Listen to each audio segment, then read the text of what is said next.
Hi, everyone, and welcome. I'm your host, Ann Dolin from Educational Connections Tutoring. It's great to have you with us today. Today, we're talking about conquering anxiety in the age of COVID-19. I have with me an amazing panel, and I'm really excited to introduce you to everybody this afternoon. First, I want to start out with Steve Harner. He is the founder of Child and Family Associates of Greater Washington. Thanks, Steve, for being here. And then I have Sara Weiser. Sara is the founder of Good Beginnings. They provide occupational and physical therapy to children in the area. I also have Maria Zimmitti. She's the founder of Georgetown Psychology. They provide therapy and also testing to students. And I have Allison Sibley of the Sibley Group in Washington, D.C. They work with students as well for therapy and testing. And then, probably most importantly, I have with me Nicole Willis. Nicole is going to be the technical expertise on the back end for us this afternoon. And she will help us with the Q&A and the chat as we go along. So thank you, first of all, so much for joining us. This is going to be a conversation. There are no slides. It's going to be a discussion about how to help our kids when they're feeling anxious during this time that feels anxious for all of us. So if you have a question, it's going to be informal. Feel free to ask it through the Q&A. Or the chat, but Q&A is usually the best place to put your questions in.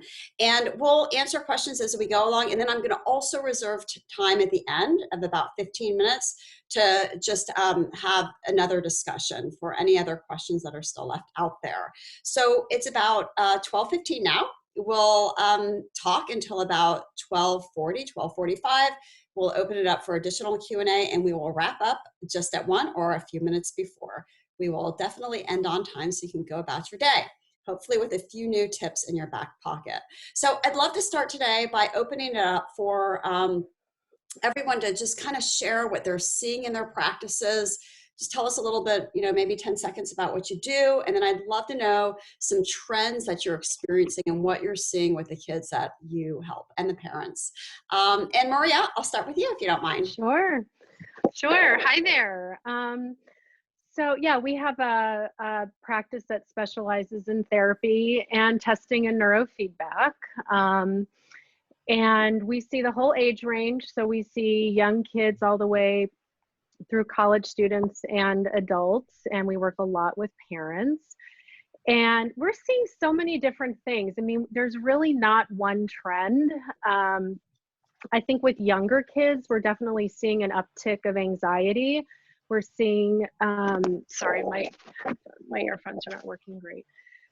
We're seeing like some different fears popping up, fears of, things that aren't even related to COVID, but younger kids have a hard time expressing what they're really feeling. And so it's coming out in even fears of dogs, fears of bugs, and things like that.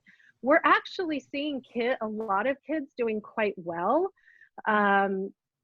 They're not as stressed about school. They don't have a million activities to go to. And so we are definitely seeing, with that layer of stress removed, especially for the kids we see that have ADHD and some learning challenges, while distance learning brings its own set of challenges for them, a number of kids are actually feeling better. Parents, though, are, I think, the ones who are the most stressed right now.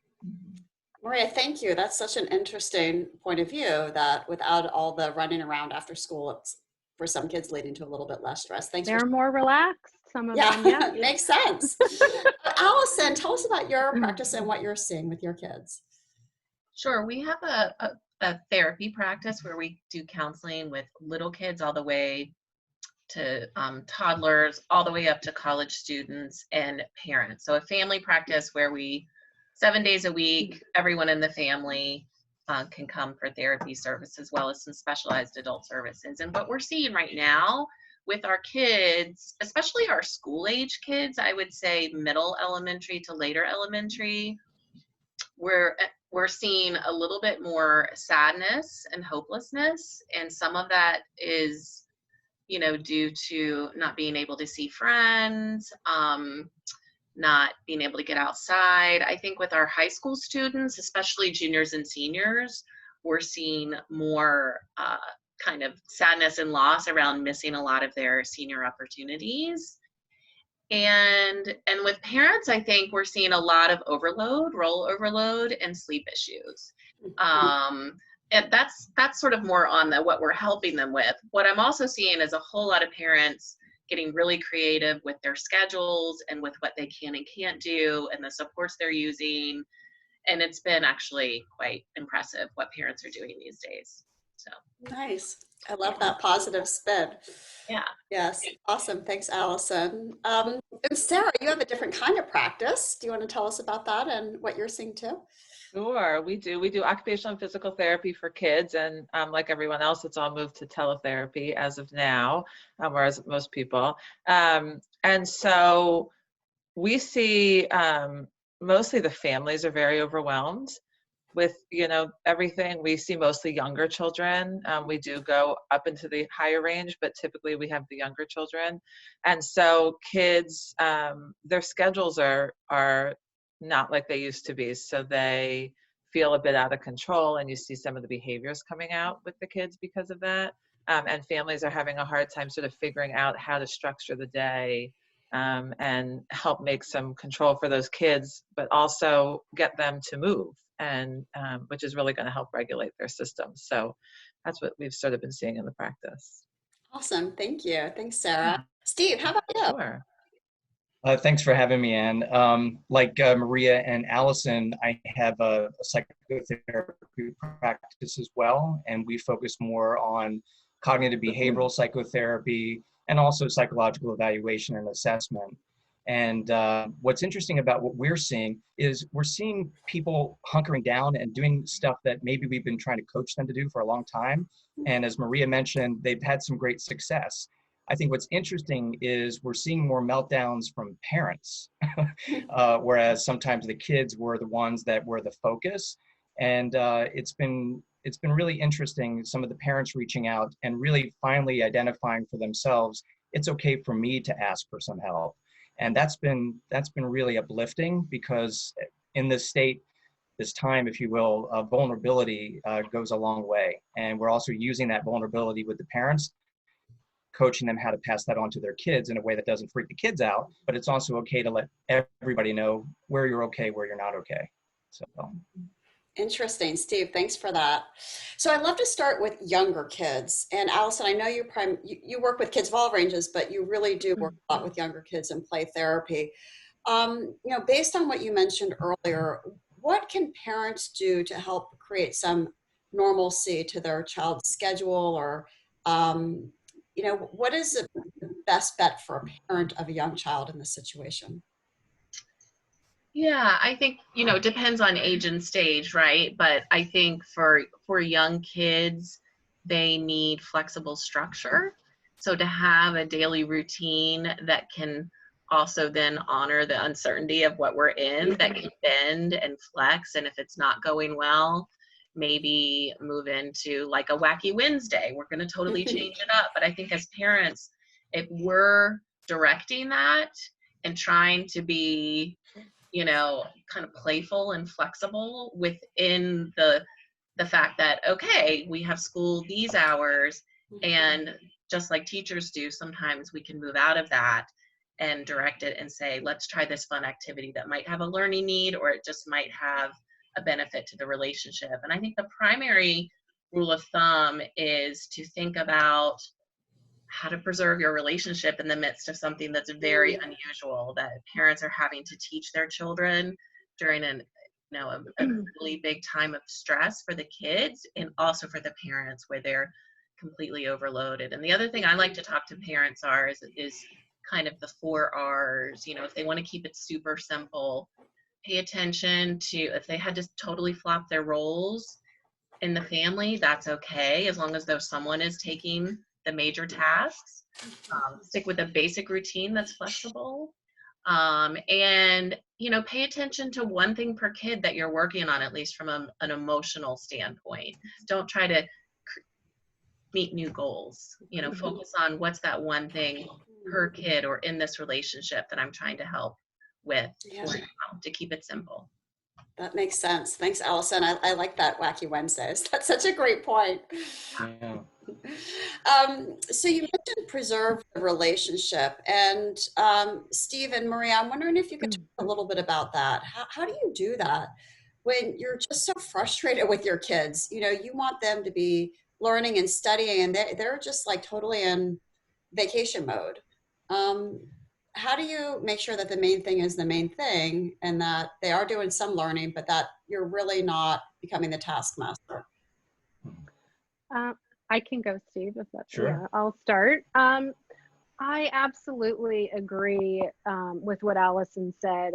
I've really been trying to focus more on parents and strategies, and because, you know, we really have to do what needs to be done to create good relationships with our kids right now. When they look back at COVID, and they will remember this forever, what are they going to remember about this? Are they going to remember that we were arguing and, you know, dealing with all the school stuff, and then not letting them watch the shows that they wanted to watch? And, you know, this emotional negativity that goes on with the family is really what we want to prevent, because that's really what's going to help the kids do well.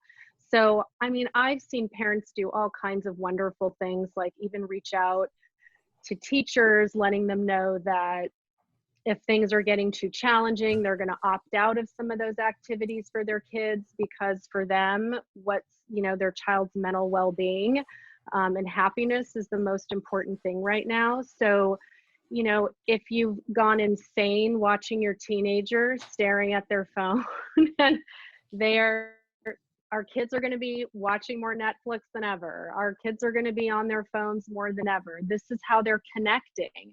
Teenagers were made for this world. I mean, this is how they've been socially connecting for so long. So if you're really struggling with some of that, I would say you walk away, you go take a quick reset, do what you have to do as a parent, and it will go such a long way with your kids. So all the schedules that we're talking about, I think, are equally important for parents. You have got to be getting outside. You've got to be taking care of yourself. You really should be looking into meditation and mindfulness and all those things we want our kids to do to be able to start the day off on a positive note. I think is really essential for kids. And really, you know, this is not a time for a lot of discipline. It's structure with flexibility, and really focusing on what are they going to remember at the end of all this? You know, what's it going to have been like, and what will they tell their kids one day about this? And so I try to think in that way. Makes complete sense, Maria. I like that. What will they remember? I would piggyback on what Maria said, insofar as, you know, yes, this may be a crisis, but there's also opportunity in this crisis. And if we can help maybe look at the opportunities to bring in ritual, where maybe we've always wanted to have that ritual, like eating together as a family, maybe game nights. Wacky Wednesday is pretty cool. I'm going to probably steal that from you, Allison. I hope it's okay. Just the idea of it is that there's an opportunity here, and we can build from that. And I think a lot of times the messages of hope get lost in all the fear. And so one of the things that I've really found in my own family that's been helpful is we don't watch the news except for maybe Friday. We just limit ourselves from all this kind of negativity, and we've sort of gone back to family game night. You know, and again, it's like I say to many parents, as Maria was saying, I use the analogy of when we get on an airplane, and one day we will get back on airplanes and go to those places we're looking forward to. The first thing they start with us is they coach us how to put the mask on ourselves first before you try to put it on somebody else. And so I think Maria's point is very well taken. I like that, Steve. We have a question from a parent. Sure, I saw that, Nicole. Do you want to read that? And I was thinking Sara might be able to answer that well. Sure. So they're a mom of two. They have an 8-year-old boy, and the other one is a almost 6-year-old girl. What she's encountering now more is the increasing fights between them. They're spending more time together now. When they play well, they play well. However, the older one also keeps harassing the younger one, and the younger one is losing control of her temper more and more because of this. Everything to her is unfair, and she complains that no one cares about her. My husband and I are not sure what to do to convince her. We are doing our best to be fair, and we care about her greatly because she does not believe it. Any advice? You know, I think a lot of times, you know, we've talked a lot about how their schedules and their structures way off, and it might be helpful to think about how you can kind of start your day with a little bit more of a structure of what choices they might have, or, you know, kids feel a little out of control, and things are different for them. So if they can wake up and have, you know, a sense of, I'm going to get to pick this at this time, or my brother might be able to pick it at that time, or, you know, maybe we pick the ball that he wants, but, you know, I get to pick an activity to do with the ball, and he gets to pick an activity to do with the ball. So we're sort of sharing in on those challenges. You know, we're also spending a lot of time indoors and on our screens, and while it's really important because that's where a lot of the education is taking place, it's also important to get out and to do things with our body and to move, and that really helps regulate. You see a lot of behaviors come up when kids aren't getting some of that movement in. So trying to schedule some of those different movement breaks, if it's raining out or it's cold out, you know, you can do some different activities of movement in the house too, but just getting kids to help to regulate their system a little bit can be helpful. Yeah, that's a great point, Sarah. I was maybe going to add to that, you know, what your kids are fighting about, and sort of more of the sibling issues that are coming up. You know, I think kids are acting out in lots of ways, you know, that maybe they weren't before, what they were doing is worse. And I think that what they may be saying is the issue may not actually be what's going on. One of my kids came down one night and just started crying and couldn't really articulate why. And so it really just, you know, it reminded me that they're going through so much and they don't know how to talk about it. They don't understand it. And so I think, you know, just being careful to think about what else this could be, that it may not be exactly what the arguments are about, that it may be about this bigger situation that we're in that is really just so new and different. And sometimes even having those conversations could impact what you're seeing between the kids potentially. Yeah, and I might put my sort of social issues lens on this just as a child therapist. I mean, I think kids' social energy right now is really compressed to their siblings and their family. It's all put into that one relationship. And whenever we have too much or too little of anything, we're going to see tension and conflict. So to think about that, and normally they would disperse this among all their friends and all their classmates and their teachers in their lives, and now they're not getting to do that. So if there's a way to kind of think about that with them, what their social interest could be, how could they you wouldn't say it like that. You'd be like, oh, I wonder what you're missing these days. I wonder how we can add that, and do a little problem solving with them in a very small way with the 4 and 6-year-old, I realize. So. And speaking of problem solving, a mom asked, you know, what do you do if you want your kids to go outside and play and you realize that's a great release of tension, but they don't want to, and they just want to stay inside and watch movies? How do you deal with that? I mean, again, I schedule, you know, I have the same problem with my kids don't want to go outside, and we schedule it in our day, you know, and help to give them, I make it exciting, right? Like it's a really fun, different activity. We bought a little pump that blows up balloons, and they get to fly the balloons in the air and chase the balloons. So I'm just, you know, coming up with things they don't typically have and don't typically get to play with that are exciting for them, that make them want to go, and sort of give them a of something fun they're going to do outside. And Sarah, that makes sense to kind of already put it in their schedule, because if they know, okay, from this time to this time, we're going to be outside, they're less likely to push back probably, because it's just right. what you do. It's the routine. And correct. I think for tweens and teens, that's a hard thing, is to get them out. And one thing that I have a tween going on a teen in terms of the way she acts. And And one thing I do is I make it playful. I'm like, you know, Dad really needs to exercise. You really need to go out with him. Or I'll say, you know, he's really getting kind of old. Let's get him outside. And we joke around about it. Or I'll be like, you know, let's go for a city walk. I'll put my earplugs in and listen to my music and my podcast, and you put your earplugs in. And sometimes that doesn't happen and we talk. So I just think sometimes we have to like play them along with it and still stick with the plan, which is really hard, I know, with teenagers. If I could jump in. Yeah, go ahead, Steve. I was just going to say, in some of what was even the last topic of conversation about what to do with the little kids, it's the same with the teens and tweens, as Allison put it.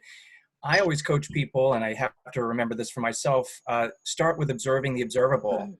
Like, I can't help but notice that we want to go outside and you keep wanting to stay inside, right? And then sometimes pressing pause and waiting to hear what comes out.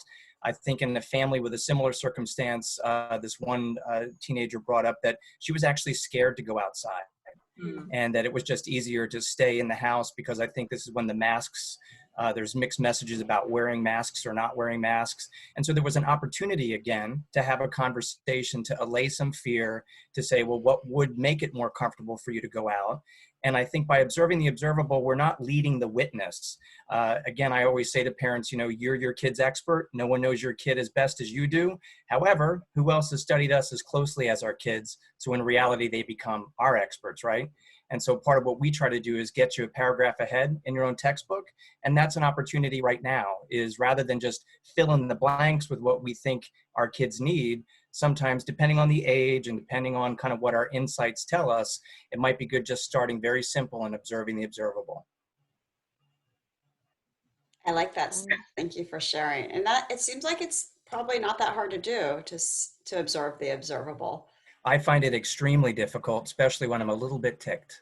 But I wonder too, I bet the hardest part is observing the observable so you can see what the issue is, but then just letting it sit for a second.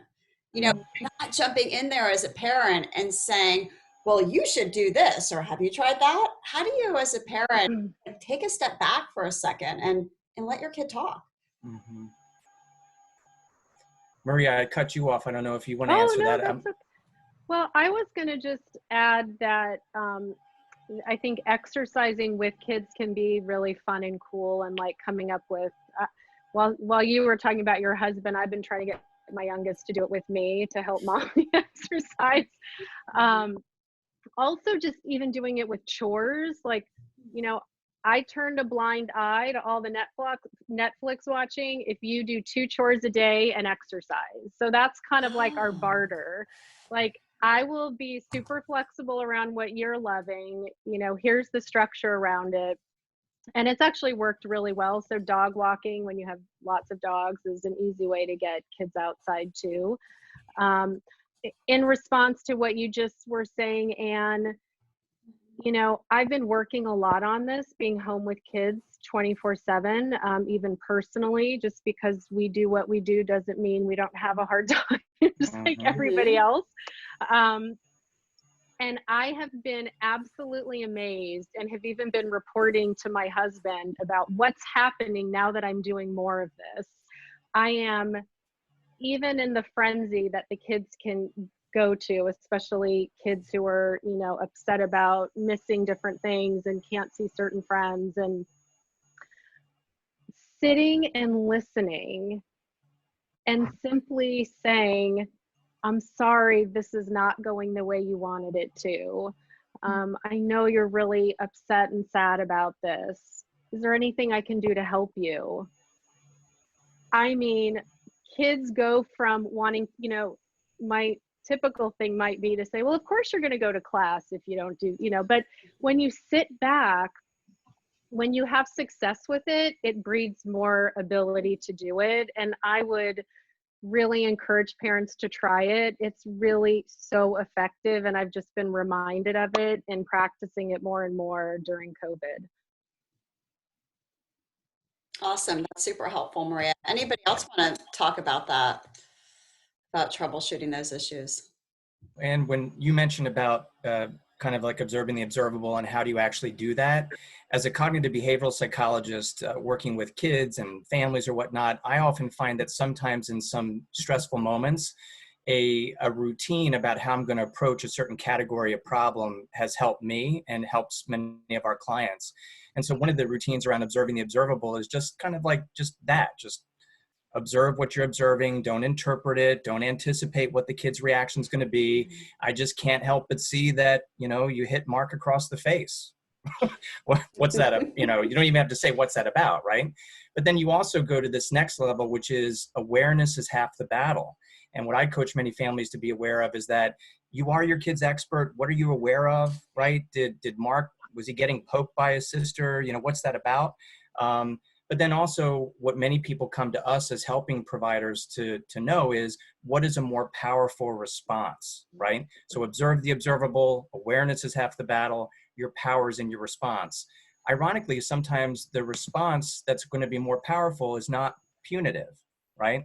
That we don't need to take a pound of flesh, so to speak, when we're very angry. And that's to Maria's point about sometimes being able to step back and reframe the situation. So I always find it's more than just observing the observable, it's what do you do with it and how do you get to it? And sometimes pressing that pause and turning a blind eye to other things that otherwise in other times you might not have, that's actually been very, very key. Some of the stuff I've been coaching parents to do now, prior to COVID-19, I probably wouldn't have said, let that go. Let it go. Exactly. Yeah, I love that. Thank you both. A parent just wrote in with a question that I can personally relate to because I have a child this age. I have two kids, one's 22 and my younger son is about to turn 18. He's a senior. This mom says, I'm a mom of two boys, ages 15 and 17. My 17-year-old has been expressing sadness due to being a senior and missing out on all the fun senior activities, prom, graduation, etc. What advice can you offer to help him deal with that sadness and disappointment? I can offer a few ideas around that. I mean, one, I just want to highlight what Maria was saying, that is probably your most effective tool as a parent. And it's kind of one of the hardest things to do because we want to do something and fix it for our kids, of course. But if they will express it, just to be with them in that moment for a minute. Of course, this is sad. Of course, this is disappointing. So I think that's the major tool, but some of the creative ideas I've been hearing from families has been things like, discussing the idea of a replacement activity, but letting them, not giving it to them, letting them have a say or a little bit of control over that. So for instance, one family recreated prom at their house and had a special dinner, and the parents even dressed up, but it was something they kind of worked on together, whereas some of the kids I'm talking to, when they're given a replacement activity from school that's taking the place of something they were really looking forward to, it just doesn't cut it. And so kind of having that conversation about the pros and cons of participating in those offered by school, and how you want to do that at home, or how do you want to do that for yourself. So it's kind of like helping them think of a backup plan, that they get to do it later, or they get a do-over later, would be the language I would use. Sara, I'm sure you deal with kids in this situation, maybe not 17-year-olds, but younger kids that feel like they're missing out. We do, and it's interesting. One family I know, very similar to what Allison said, they created a list with their child of all the great fun things they were going to do while they got to be home during this time. And it was things like, I'm going to learn how to do a somersault, or I'm going to write letters and pictures and mail them to, all my friends or my grandparents or whomever. I'm going to learn how to climb that tree out back. I've always wanted to learn how to climb. So they came up with a list of really kind of simple things and the child came up with that list of simple things that that they were excited to do, and made this time a time that was fun for them and things they were looking forward to. And it's in their kitchen, and every time they accomplish one, they get to check it off and see all the cool things that they're doing while they're home during this time. So I love that. That's super creative. Thank you for sharing that. And also parents, Steve, I'll let you go in a second. I just want to remind everybody, we have about 10 to 15 minutes left. So if you have a question, now is the time to type it into the Q&A. And Steve, let me turn it over to you. Sure, sure. I was just going to piggyback on what Allison was saying. I think one of the phrases I use with parents, particularly of teenagers, like I heard a 15 and a 17-year-old, is there's an opportunity there to meet him where he's at, right? And again, we don't need to interpret, we don't need to fill in blanks necessarily, but sometimes just meeting them where they're at and doing the old-fashioned thing that many people who's been in couples therapy are aware of. It's kind of mirroring, validating, and empathizing, right? So what I hear you saying is that you're disappointed about missing prom and all these other senior things. You know, did I get that? Right? Yeah, whatever. And then validating, that makes sense to me because we were just talking about going out and getting a tux and what kind of tie you were going to have. And then empathizing with that is just, you know, a couple feeling words different than maybe what you heard the kids saying, right? That must also make you feel frustrated or disappointed or kind of maybe even sad. But again, sometimes just letting it go there's not much more, particularly with a teenager. Sometimes that's where when we start to give them advice or you could do this or could do that, they shut down. Versus if we just mirror, empathize, and meet them where they're at, it's amazing what comes out. Maybe not then, but later. Yes, you're right. They do shut down when we try to give them advice. And speaking of shutting down, one parent just said, I have a teen boy and I'm seeing a lot of avoiding talking to teachers about missing and late assignments, avoiding exercise and other tasks, even though he's supposed to be doing it for scouts, avoiding other duties he may not enjoy, but needs to get done. How do I encourage him to do what needs to be done? Good question. I can start. Well, avoidance is a really important behavior to understand. So, you know, avoidance is certainly one of the hallmarks of anxiety. So I think understanding a little bit more about why your son might be avoiding, you know, certainly kids with depressive symptoms can start to avoid. There certainly can be a way that students are just shutting down in some of this. And, you know, for a lot of kids, distance learning is not going very well, and there's very low motivation to do a lot of things. I see this with high school kids and even kids at the college level. So I think number one, it would be important to see if you might be able to understand that a bit.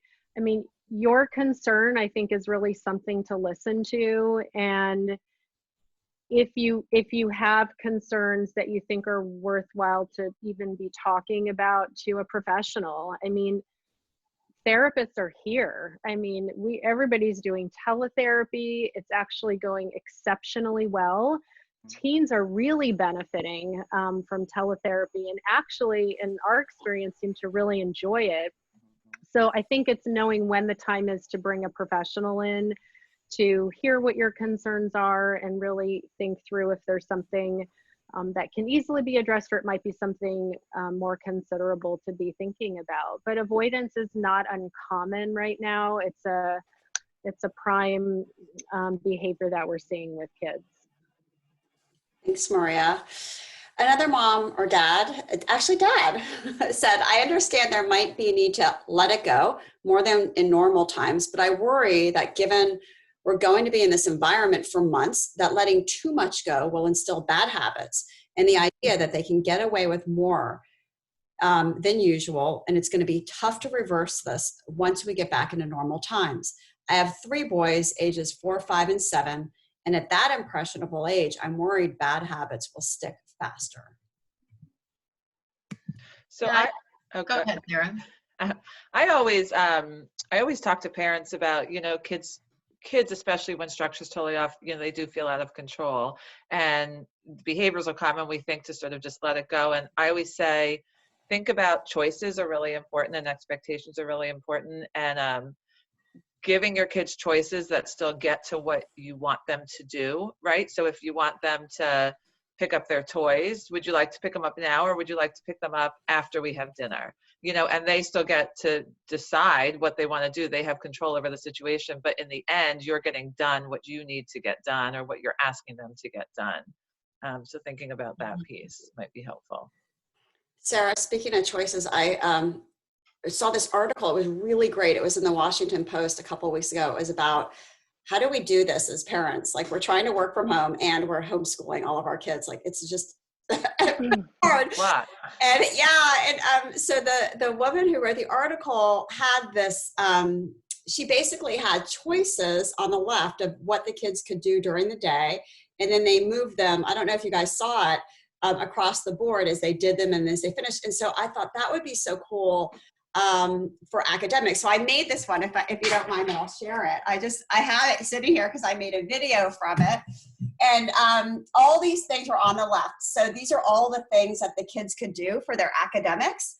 And then when they had one that they were going to do, like maybe they had to read a portion in Spirit Bear, they took it from Can Do and then they're doing it. And then when they're done with it, like Work on Happy Numbers, which is a free website, it's really great for kids to practice math, they put it on done. And so then every day they wake up and they have their choices. And so I thought that was a creative way of. I love that. That's great. Well, and you can also limit, you have to get through 3 or 4 of these. So it's not so overwhelming if I have to do 10, there's so many things thrown at the parents and the kids. Yeah. So, make it a reasonable number that you have to get through that day. Yeah, that's true. And I would add on that, I think this applies to screens, especially for older kids, but you can take it and put it to anything if you're dealing with an issue with younger kids in terms of what you let go and don't. As parents, we can still have parameters. When we're letting go, we can still have parameters. I will let go this much for this long, that we say in our head before we tell the kid. But also, we really should just leverage what we're doing. So for instance, if screens is an issue, how do you leverage that? How do you give screens in the service of the family, in the service of the parent? Just like what Maria was saying, she let go of her oversight of Netflix if her child was doing some of the things that she needed them to be doing for their health and for the family. And I think if we can have a couple key points like that to link onto as we're trying to let go of something, then we have a place to come back to. Yeah. Allison, it's interesting you brought that up of screen time. A parent just wrote in and said, she has 2 questions, but the first one, what are your thoughts on screen time? This can be to anybody during the pandemic. Is it okay to be more lax during the situation? Which we did say yes, for sure. But then what are those limitations? Is it just like a free-for-all? Is it between 4 and 6? What is it?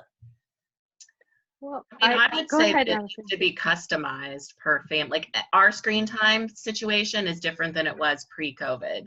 Yeah. But we had to grow into what that was, which every family has different ways of doing that. For us, during school hours, we can't have screens at all, except maybe one child listening to music, because that's what she can handle. So, I don't have a pat answer for it, but I think each family is working out their own situation, and it does need to have limits about when you can get your stuff done or when you can't. And also, depending on the age of the child, how much they can handle without it being a negative behavior, which, I think we do need to pay attention to things like Netflix and things, as if it becomes negative, we're avoiding, that could lead to being more isolated, more down, more anxious. So we really want to be watching for that and limit it. Not more than we would. I think we're going to allow more than we would, but there still needs to be limits. It can't be you can have as much as you want all day, because that won't work. Makes sense. And then that same mom said that her 5-year-old son recently started reading prior to school shutting down, which is great, but he's been quite resistant to practicing reading now with her and her husband. And she's wondering, how does she encourage him to read, but not push him so hard as to turn him off from the practice altogether? This is a good question for you, Anne. Yeah. We Well, defer to you. I think there's a couple things you can do. One is sometimes reading feels taxing for kids, especially when they're just getting started. It's like learning to play golf. When you just start, it's really hard and it's not that fun. But when you get to a certain proficiency level, it's a lot easier. And I believe reading is like that for kids. So whatever we can do to make it easier for kids is ideal. So for example, if we want to read with our kids, don't expect them to read to us. Instead, we read a page, they read a page. Or we read 2 pages and they read 1 page and we don't correct them. If they make a bunch of 4 mistakes on the page, we let it alone unless they ask for help. What is this word? Then we give it to them.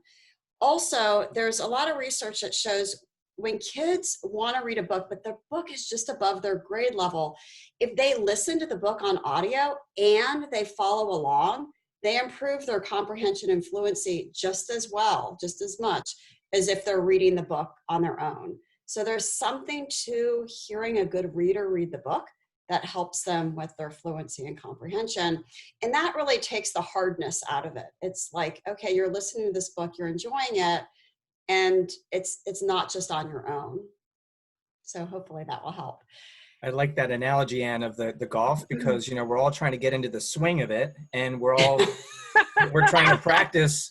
This is a different game. You know, this is golf, like, you know, who knows? Can I mention one thing about the screens, and then also Sure. maybe even as it relates to this reading? And again, for me, it goes to this phrase I like to say, that you can't take something away from somebody without giving something back. And to the parents' question about, you know, okay, I'm going to take away some of these limits, but what am I getting back? And so some families, at least my family and other families I've coached, we've got these 2 like benchmarks, that the day has got to be productive, that the day has got to be based in connection of some kind. And connection not only includes your social connections with your friends, but we need to feel connected to you as well. There's connection within our family. And so as long as you can talk with me and we feel as if there's productive engagement every day, like if that's schoolwork or if that's chores or whatever, and as long as you can, you know, still be connected not only to your friends but to your family, we're willing to kind of let things a little lax. In my own family, we've had these limits around screen time with the iPhone. And you know, whereas before there was screen time by, you know, 8:30, the phone went off type thing, we've sort of let that go to 10 o'clock now, where it auto shuts off. And rather than giving the kids 2.5 hours of time on the phone, we've sort of given it until the screen shuts off, right? So if they're on there during the day and it's like 6 hours or that type of thing, there's still that hard shut off at 10 o'clock at night. Whereas before it was 8 o'clock, the kids are usually in bed by 9:30 anyway. So they have the sense that they're getting more time without needing to ask for it. But these are hard times and it calls for creativity. But I also think that, you know, what are you giving back in a sense of structure, routine? Because that's also important. It's just like, as Allison said, there's not a free for all here. That would be quite dangerous. Yeah. Yeah, I would add too that what I like to do is to just everything. Now, of course, college students, forget it. I can't really control them anymore. They're independent and they're all on their own now. So whatever they do, these are their choices. I hope I've sort of taught enough that she can make the right choices. So, but with my younger one, we just, you know, our rule is 1 hour before bed, everything goes off. I'm so grateful to schools and teachers for banning electronics during the school day. So that made it pretty easy.